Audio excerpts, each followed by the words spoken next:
we think about there are, emerging threats and trends in the security landscape that we as security leaders should keep our eye on. I mean, how does staying in the know, if you will, about these issues give organizations a strategic advantage?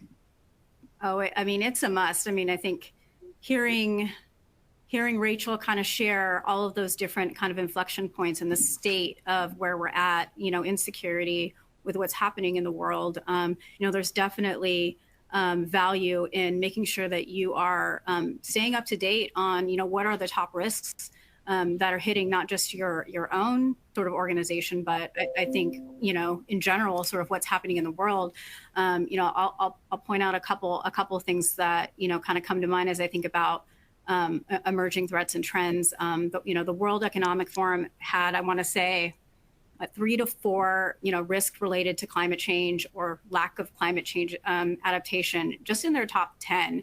And it's one that companies are the least prepared for. ESG, environmental, social, governance shops are just booming in organizations, to help kind of prepare, but also because, regulations are coming out around transparency and reporting with respect to these risks. So, certainly, how are you positioning yourselves to be able to, be in that conversation or be in that room to be able to help mitigate against those risks?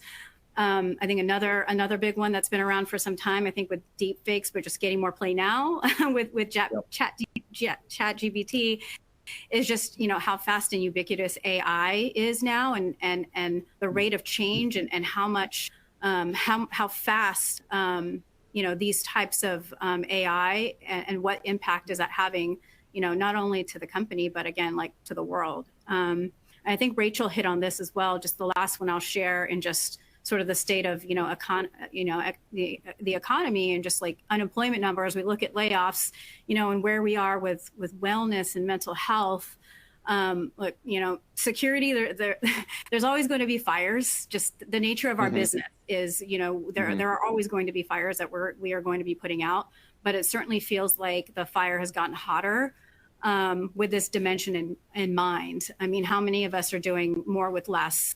And stress is certainly impacting not just, the security industry, but, the workforce as a whole. So those are a couple of things to kind of, that, certainly watching, but again, just can't stress the importance of keeping up to date with that, and providing your value on what it is that you're doing in your organization to help mitigate against those.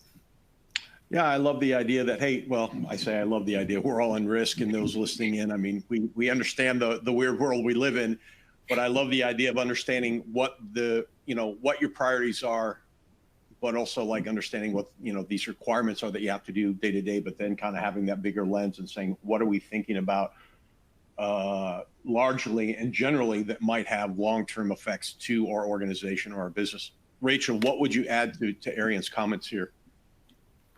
Yeah, I mean, I'll add two sort of different dimensions. Number one is to add to the list of the problems that we're all dealing with. I mean, I've just been interviewing scores of CSOs and then non-security business executives. And what's really interesting when you ask them, what do you think are the big sort of challenges, security challenges?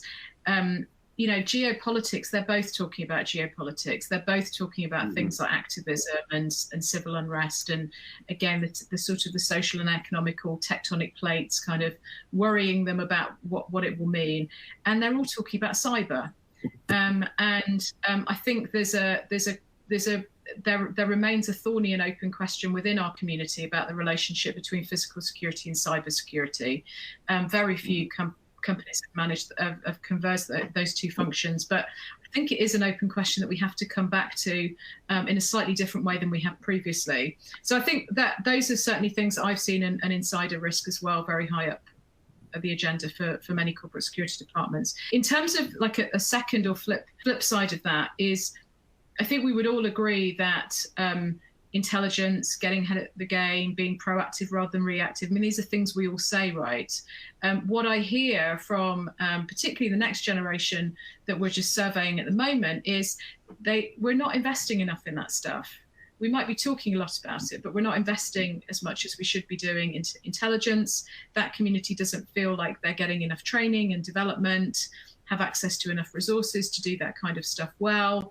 I know from my research that the sort of the security intelligence part of the business is not talking properly to the business intelligence part of the business, and so many corporate security departments are trying to do this, but without access to really genuinely big data, which in the intel space would be a huge game changer. To be able to combine our traditional information with really complicated stuff around supply chain and, product releases and, the list goes on, the stuff that the business is collecting and cares about. I mean, that's game changing and really kind of creates that connectivity. So I think it's both about thinking about the risks and what we should be worried about, but also looking at how we're keeping our house in order and making sure that we're investing as much resources as talk time in this part of the corporate security remit.